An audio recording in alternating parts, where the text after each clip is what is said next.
যে সমীকরণে দ্বিতীয় রাউন্ডের জন্য এক পা দিয়ে রাখলো রাজশাহী। রান বন্যায় নাজমুল হোসেন শান্তদের ব্যাটিং তাণ্ডব। উঠতে থাকা রংপুর রাইডার্সকে কেমন করে হারালো রাজশাহী ওয়ারিয়র্স, বিস্তারিত জানতে পুরো প্রতিবেদনের সঙ্গে থাকুন। বিপিএল এর দিনের প্রথম ম্যাচে হাই ভোল্টেজ ম্যাচ, যেখানে মুখোমুখি রংপুর রাইডার্স এবং রাজশাহী ওয়ারিয়র্স। শুরুতে অবশ্য এদিন ব্যাটিং করতে নামল রংপুর রাইডার্স।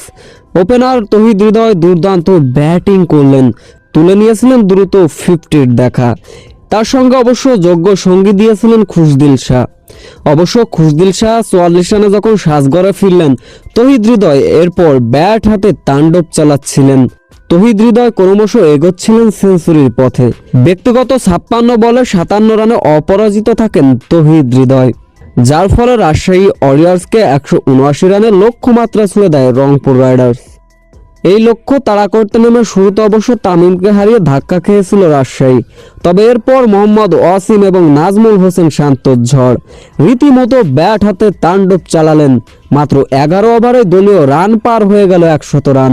এরপর রাজশাহীর দলীয় রান যখন 16 ওভারে 155, তখনই ব্যক্তিগত 42 বলে 76 রানে সাজঘরে ফিরলেন নাজমুল হোসেন শান্ত, যার ফলে ম্যাচটি চলে যায় শেষ মুহূর্তে।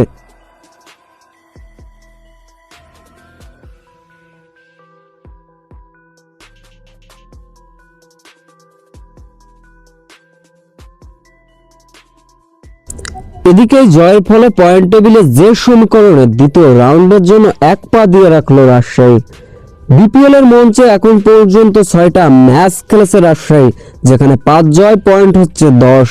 পয়েন্ট টেবিলে 4 থেকে 1 লাফে 2-এ উঠে আসলো রাজশাহী। প্রথম অবস্থানে রয়েছে চট্টগ্রাম, তৃতীয় অবস্থানে রংপুর রাইডার্স, চতুর্থ অবস্থায় সিলেট টাইটান সমান 8 পয়েন্ট নিয়ে।